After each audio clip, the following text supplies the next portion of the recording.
They called him a patriot, a statesman, a devoted public servant. But when the curtain falls on a powerful man's life, who gets to decide what story gets told? In Dick Cheney's case, the tributes were glowing, the eulogies were carefully scripted, and the narrative being cemented in real time painted him as a steady elder who guided America through its darkest hours. This series is not that version of history. This is a 6-part examination of the man behind the mythology, the architect who built a scaffolding for endless wars, the operator who treated the Constitution not as a safeguard, but as an obstacle, the vice president who lied a country into catastrophic conflict that bled thousands of American lives and reshaped the world for the worse. Over these coming episodes, we're going to walk through his rise to power, the doctrine that he constructed, the lies that pushed us into war, the machinery he built to bypass Congress, the human cost he never acknowledged, and the legacy that still shapes American foreign policy today. This series is a corrective. It's an unmasking. It's a chance to strip away the whitewash and stare straight into the cold, calculating core of Dick Cheney's legacy. The truth is darker than the story told at his funeral, and it still affects every one of us today. And before I get into any of that, before we start pulling apart the mythology, I want to tell you why I'm doing this, why I'm sitting in front of this camera talking about a man who's already dead, why I'm willing to take on a political class that still treats him like a founding father. When Dick Cheney died a few weeks ago, the country treated him like royalty. Flags were dropped to half staff. Talking heads and news anchors on every network called him a patriot. People who had once opposed him, including prominent voices on the left, they lined up to praise him. They showed up at his funeral. They gave warm eulogies, and they spoke with reverence, and not a single one of them broke from the script. Nobody questioned the narrative. Nobody challenged the history that was being rewritten right in front of us. Nobody talked about the American soldiers killed in the wars that he lied us into. And nobody talked about how he destroyed a good man like Colin Powell. And nobody talked about how he carried the desires of the neocon groups like PNAC into the Oval Office. Nobody talked about the men and women who came home with wounds that they could never shake, or the ones who took their own lives trying to reconcile their service with a mission built on falsehoods. Instead, the country lowered its flags and praised him. And while all the praise was rolling across the screens, I kept thinking about my friend Aaron. You see, Aaron and I deployed to Afghanistan together from 2005 to 2007. He was a National Guardsman just like I was. He was sent to fight in a foreign war that Congress never declared. He was sent to fight in a war justified by lies, a war engineered by Dick Cheney long before the rest of us ever knew what we were stepping into. Aaron came home carrying the scars of that war. He questioned his service. He questioned the purpose. He could never quite square the pride that he had in wearing the uniform with the emptiness of the mission. To quiet the noise in his mind, Aaron bought a motorcycle. He would take long rides across the Idaho highways and back roads trying to find some peace. And one day on one of those rides, Aaron was killed. And when he died, no flags were lowered. There were no tributes or cable news. No former presidents praised his service to the republic. His family got a knock on the door, and that was it. The nation never paused to acknowledge the selfless or the importance of Aaron's service. They didn't stop to honor the weight that he carried or the price that he paid. His story ended quietly, even though he gave this country everything that he had. And that's why I'm doing this. Because Americans like Aaron were casualties of the doctrine crafted by one man. And when this country honored Dick Cheney, what I saw wasn't patriotism. It was amnesia. It was a nation forgetting who paid the real price. And here's something that younger Americans might not even realize. If you were born in the year 2000 or later, you've never lived in a country not shaped by Dick Cheney. You've never lived without the Patriot Act. You've never lived without the war on terror humming in the background. And you've never known the United States where undeclared war wasn't normal. You've never seen a National Guard that wasn't treated like a foreign deployment force. You've never lived in an America untouched by the decisions and doctrine of one unelected man. You don't remember September 10th. But Dick Cheney did, because he had been building this entire system long before September 11th ever happened.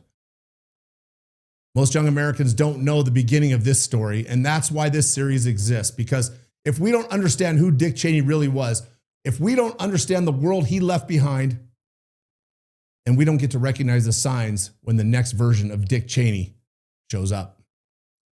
So let's begin with the question that nobody asked at his funeral. Who in the hell was Dick Cheney?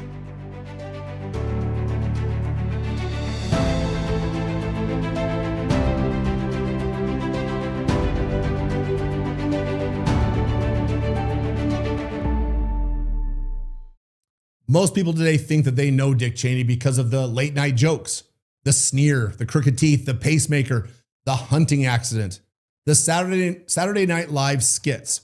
The caricature became so familiar that the real man vanished behind it, and none of those jokes get within 100 miles of who he really was. None of them explain how he pulled the levers that shaped the last 2 decades of American foreign policy, and none of them explain why our country looks the way it does today.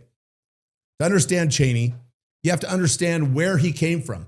You have to understand how a man who flunked out of Yale twice became the most powerful unelected figure in modern American history and ultimately was elected to the vice presidency and rested within a single heartbeat of sitting in the very seat he spent his entire political career shaping as the most unilaterally powerful person in the world. You have to understand how someone who drifted through his early 20s ended up mastering Washington faster than anyone his age had ever done. And you have to understand that he did not change on 9/11. Nothing transformative happened to him that day. The world simply delivered the moment that he had been preparing for since the early 1970s. So let's go back a little bit. Let's talk about Wyoming, the origin of Dick Cheney's myth. So Cheney liked to present himself as the quiet kid from Wyoming, a steady hand, a reluctant public servant, a man who never sought the spotlight. It was a neat story. It was wrapped in flannel and small town charm, and it worked because people wanted to believe it. But the truth is far less polished. He didn't leave Wyoming to chase destiny. He left because he had no direction. You see, he flunked out of Yale twice. He drifted between jobs. He drank too much. He collected multiple DUIs. It was like they were warning signs, and everybody refused to read them. Nothing about his early 20s suggested that he was headed for the center of American power. He wasn't molded by crisis. He wasn't shaped by service. He wasn't pulled upward by brilliance or talent. But then he met Lynn. Cheney was said openly in the past that Lynn gave him direction, and everyone who knew them understood exactly what he meant. Lynn was the intellectual engine. She pushed him back into school. She pushed him into graduate work. She pushed him to apply for a fellowship that changed everything. One biographer put it bluntly, if not for Lynn, Cheney would have been a talented drifter. She didn't just steady him, she aimed him. And that matters because Cheney's rise didn't begin with brilliance. It began with hunger, and it began with ambition that had finally found its spark. Lynn was that spark. And once he finished school and wrapped up his graduate work, something inside of him locked into place. He didn't have a master plan yet, but he understood instinctively where real power lived, and he moved towards it. He entered Washington through the quiet side door that almost nobody knows exists and nobody ever notices. The kind of door people slip through before anyone realizes that they're inside. He started with a fellowship. Cheney's entry into Washington didn't look like the start of anything remarkable. It came through the American Political Science Association's Congressional Fellowship Program. It's a quiet side door that places young academics inside Capitol Hill offices. It wasn't glamorous. It wasn't prestigious. It was simply a way in. And when the placement process began, Cheney aimed high. He applied for a fellowship spot with former Congressman Donald Rumsfeld, who already had a reputation as one of the sharpest and most intimidating operators in Washington.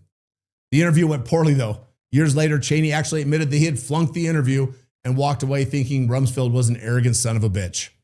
He's not wrong. So he was sent somewhere else, somewhere safer. Congressman Bill Steiger. Steiger was a young, popular bipartisan enough to be well-liked in almost every corner of the Hill. He wasn't a power center. He was a solid first boss, and Cheney settled into the congressional world under his wing. And this is where Cheney's real talent surfaced. Washington is full of talkers. You see, it rewards the rare person who actually listens. People who worked with Cheney during the fellowship remembered one thing about him. He could sit silently through an entire meeting, and then at the end, summarize every person's position more clearly than they could have themselves. That quiet mastery gets noticed, even if you don't mean for it to. Then, fate intervened. In December of 1978, Bill Steiger died suddenly from a heart attack at just 40 years old.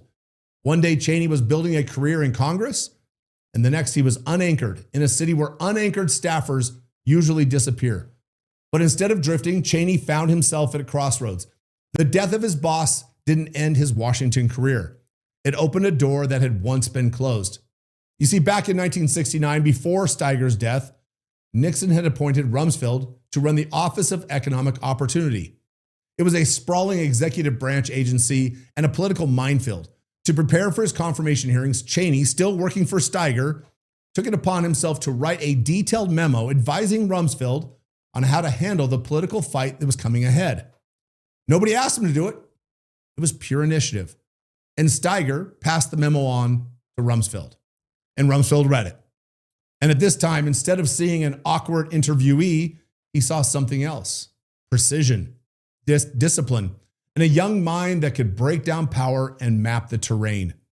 So when Steiger died and Rumsfeld needed to expand his team inside the executive branch, he reached back into Capitol Hill and he hired Cheney as his special assistant. Cheney didn't hesitate. He stepped out of the congressional frying pan and straight into the executive branch fire. And that jump mattered more than anything that had come before it. See, up close, Cheney watched. He watched how ambitious executive appointee could bend an entire agency toward the will of the White House. He watched how decisions were made behind closed doors, not on the House floor. He watched how controlling information meant controlling outcomes. He watched how the presidency operated like it's its own separate government. This is where Cheney's worldview began to harden. Congress was just noise. The executive branch, that was power. And Rumsfeld was the model of how to wield it. Cheney had walked through the quiet side door into Washington. Rumsfeld showed him where the real power lived, and Cheney never forgot it. When Cheney stepped into the Office of Economic Opportunity as Rumsfeld's special assistant, he wasn't just changing jobs. He was stepping into the orbit of a man who defined Washington hardball. Don Rumsfeld was sharp. He was relentless, ambitious, and unafraid to mow through anybody standing between him and the next promotion. Staffers used to joke that working for Rumsfeld was like joining a knife fighting class where nobody warned you when the blades came out. Rumsfeld ran his shop with absolute command. Meetings were fast and decisions were final, and loyalty was expected, not requested. Everything ran through him, and Cheney watched it all with a quiet, disciplined fascination. He had found the mentor he didn't know that he was looking for, even though their first meeting had been an absolute disaster. Whatever irritation Cheney felt about Rumsfeld being an arrogant son of a bitch evaporated in the glow of proximity to real power. People in the building noticed their dynamic almost immediately, and Rumsfeld was the blunt instrument while Cheney was the silent blade. Rumsfeld pushed, Cheney absorbed. Rumsfeld barked orders, Cheney made them operational. It was a partnership built on complementary instincts, rare in Washington because it required one man to tolerate being invisible. And Cheney didn't mind being invisible. In fact, he preferred it. And Rumsfeld rewarded that. Each time he moved upward in the executive branch, Cheney went with him. When Rumsfeld became the director of the Cost of Living Council, Cheney followed. And when Rumsfeld stepped deeper into the White House machinery, Cheney was right behind him. The pattern was clear. Cheney was no longer a fellow or a promising young staffer. He was a Rumsfeld's apprentice. In the Ford White House, a veteran would later describe what Cheney learned in those years. Rumsfeld taught him that the real power lives in the space between the agencies, that the decisions that matter get made in the cracks, not in the conference rooms. And Cheney soaked it in. He studied how Rumsfeld manipulated bureaucracy like a chessboard, how he controlled the flow of information, how he isolated rivals before they could grow teeth, and how he bent policy by shaping what the president saw and, just as importantly, what the president never saw. This wasn't just political savvy. This was engineering. The blueprint for how to move a government without ever raising your voice.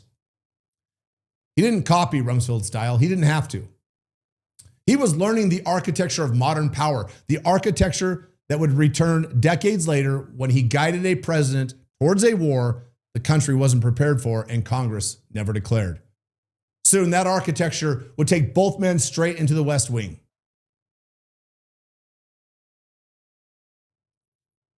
When Gerald Ford took the presidency in August of 1974, the country was limping out of Watergate. Trust in government had collapsed, and the White House was a wounded institution that needed discipline and stability just to function. Ford needed order, and he needed calm, and he needed people who understood how to rebuild a shattered presidency from the inside out. So he turned first to Don Rumsfeld. Rumsfeld was brought in as the White House chief of staff, the most powerful unelected position in government, and he immediately reached for one person that he trusted to help him steady the building. He made Dick Cheney his deputy chief of staff to the President of the United States. It wasn't a ceremonial role. It was the job for a quiet operator. Cheney became Rumsfeld's right hand, the man behind the man, the apprentice studying power at point blank range. And for a year, from late 1974 through most of 1975, Cheney sat in the nerve center of the West Wing and he absorbed everything. He watched how information was filtered up, how decisions were packaged, and how the chief of staff protected the president's time, his mood, and his worldview. It was the apprenticeship inside of the apprenticeship, and Cheney treated it like a graduate course in executive power. And then came the moment that defined both men. In November 1975, President Ford launched a sweeping shakeup of his administration. Washington remembers it as the Halloween Massacre. It was a dramatic restructuring of the national security apparatus. CIA Director William Colby was pushed aside. Brent Scowcroft was elevated, Henry Kissinger's role was shifted, and right in the center of the storm, Ford made one major move. He named Don Rumsfeld the new Secretary of Defense. And that promotion left a vacuum in the West Wing. Ford now needed a new chief of staff, someone who could guard the Oval Office and manage the flow of decisions in the presidency already strained by scandal and instability. Ford asked Rumsfeld the very question that every president asks when their gatekeeper is promoted. Who replaces you? And Rumsfeld didn't even hesitate. He said one name, Dick Cheney. And just like that, at 34 years old, Dick Cheney became the White House chief of staff. That is the first and only time somebody that young in history has become the chief of staff to the President of the United States. The youngest person in American history to ever hold that job, a man with no electoral base, no national profile, was suddenly controlled what the president saw, heard, and acted on. But why Dick Cheney? Because he was calm. Because he was disciplined. Because he didn't overwhelm or distract the president. He didn't grandstand. He didn't leak. He didn't create problems. He absorbed chaos instead of adding to it. He was the stabilizer who made the building function during one of the most fragile moments in modern American politics. Ford later said of Dick Cheney that he was the best chief of staff that I ever had. People inside the building understood why. Cheney knew how to make decisions disappear before they ever reached the Oval Office. He filtered, he managed, and he controlled the tempo of the presidency so tightly that the West Wing finally felt steady again. But what mattered most wasn't the smooth operation. It was the worldview that Dick Cheney carried out of it. Running the West Wing didn't just give Cheney experience, it gave him a belief system. He saw how the executive branch could bend Congress, bypass oversight, and steer the country with only a handful of people pulling the strings. He saw how secrecy wasn't a flaw in the system. It was a strategy. One source notes that Cheney disregarded norms and processes of policymaking, concealing his work from the ostensibly responsible cabinet and agency officials. He was operating like a coach who wins because the other team didn't even know when or where the game was going to be.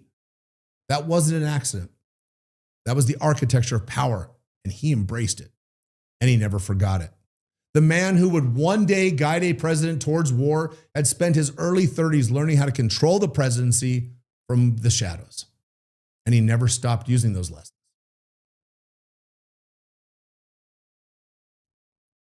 From the outside, Cheney looked like the calm hand inside the wounded White House, the young chief of staff who steadied the building after Watergate, the disciplined operator who kept Ford's presidency from being swallowed by Nixon's fallout. Reporters called him pragmatic, moderate, safe. Folks, it couldn't have been more wrong. You see, Cheney wasn't a moderate. He was a quiet extremist, not the kind of extremist who shouts or waves flags, but the kind who rewires a system from the inside and leaves no fingerprints. The kind who changes a country's direction by shifting the ground 1 inch at a time. People inside the Ford administration saw it long before the public ever caught on. Bob Woodward once wrote that Cheney could kill an idea by nodding his head. Staffers said that he could suffocate a policy simply by withholding enthusiasm, and while he played the role of the steady manager, he was studying the worldview of the men that he admired most, Henry Kissinger and Donald Rumsfeld. The architects of what scholars now call the imperial presidency, men who believe that the president should operate with maximum unilateral authority, especially in war, intelligence, and foreign policy. Cheney didn't recoil from Nixon's abuses. He admired the boldness behind them. He didn't view Watergate as proof the presidency needed guardrails. He saw it as proof that Congress had seized too much power. This worldview hardened during the one moment that shaped him more than any other, the Frank Church Committee. And in 1975 and 76, the United States Senate uncovered illegal surveillance, domestic spying, assassination plots, and covert operations run far beyond congressional oversight. Most Americans saw the reforms that followed as overdue. Cheney didn't. As Ford's deputy chief of staff and later as the chief of staff, he aggressively advised the president to resist, to push back, and to defy Congress whenever possible. He believed the church reforms were dangerous. He believed that they crippled the intelligence agencies, and he believed that they created a hole in America's Cold War defenses. Further, he believed the real danger of the 1970s wasn't executive abuse, but Congress daring to try and restrain it. And that belief never left him. He walked out of the Ford years with a fully informed ideology. To him, the Constitution didn't need balance. It needed correction. The presidency didn't need oversight. It needed restoration. The executive branch wasn't a co-equal branch. It was the engine that drove the United States of America. And he spent the rest of his life trying to rebuild it. When Ford lost the presidential election in 1976, Cheney lost the platform where he had learned how power really worked. Rumsfeld was out. Cheney was out. The West Wing he'd helped run was shut to both of them. Most young staffers drift into consulting or lobbying shops after a loss like that, but Cheney did the opposite. He went back to Wyoming and he ran for Congress. This was not a sentimental homecoming. It was a strategic calculation. Wyoming had one congressional seat. It was small enough for retail politics, conservative enough to be safe for decades. If he won it, he'd have a platform, one no president could take away from him. He won. And once he returned to Washington, Cheney wasn't there to learn the rhythms of Capitol Hill. He already knew the rhythms of power. Rumsfeld had taught him that in the executive branch.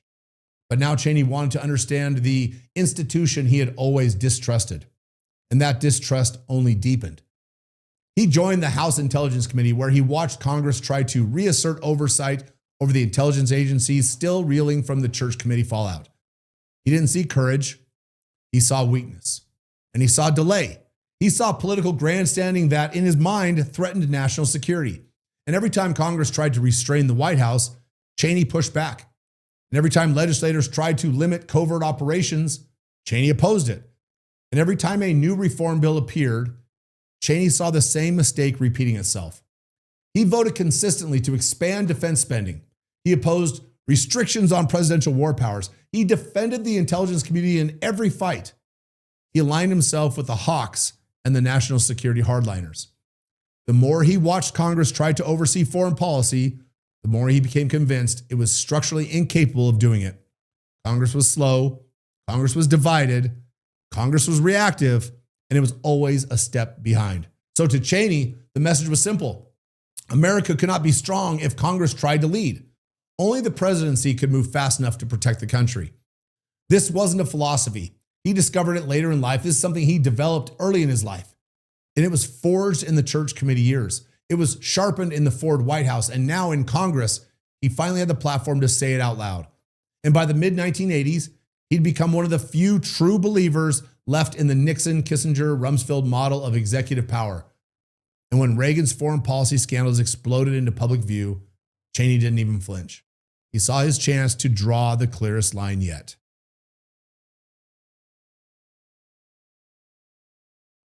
The moment Cheney had been preparing for since the Ford years finally arrived in 1987, when Congress dug deep into the Iran-Contra scandal. Most lawmakers saw the operation for what it was, a textbook case of the executive branch running a covert war behind Congress's back, breaking U.S. law, and then lying about it. Cheney saw something very, very different. And as the ranking Republican on the House Intelligence Committee, he wrote the minority report defending the administration. And in that document, his beliefs finally came out in full unfiltered daylight. Cheney didn't argue that the mistakes were made. He didn't argue that the White House had overreached. He didn't even argue for a balance of power between the branches of government. He simply argued that Congress was the problem. And one summary captured it perfectly. Cheney blamed Congress for trying to impede the White House's freedom to act in the first place. He believed that the scandal wasn't what the executive branch did, but that the fact that Congress had dared to try and constrain it. His report laid down the blueprint he would follow for the rest of his life. Congress had no constitutional authority to limit covert operations. Oversight was a national security threat. Statutes restricting the president's war powers could be ignored. America was safer when the president acted alone. Later in 2005, at the height of the warrantless wiretapping, torture memos, and the secret CIA prisons, Cheney restated the same belief that he carried since the 1970s. He said, quote, "I believe in a strong, robust executive authority, and I think that the world we live in demands it. The President of the United States needs to have his constitutional powers unimpaired." He had not shifted an inch. Iran-Contra didn't change him. It confirmed that he had been right all along. By the early 1990s, Cheney had become one of the last unapologetic defenders of the imperial presidency left in Washington. While others saw Vietnam and Watergate and Iran-Contra as warnings, Cheney saw them as excuses for Congress to weaken the presidency at the worst possible moment. He believed America needed a commander-in-chief who could move fast. He believed national security demanded secrecy. He believed legislative delay was a danger to the republic. And soon, he would be given a chance to put those beliefs into practice on the largest stage possible. You see, a global crisis was coming, and Cheney would be sitting at the head of the Pentagon when it arrived.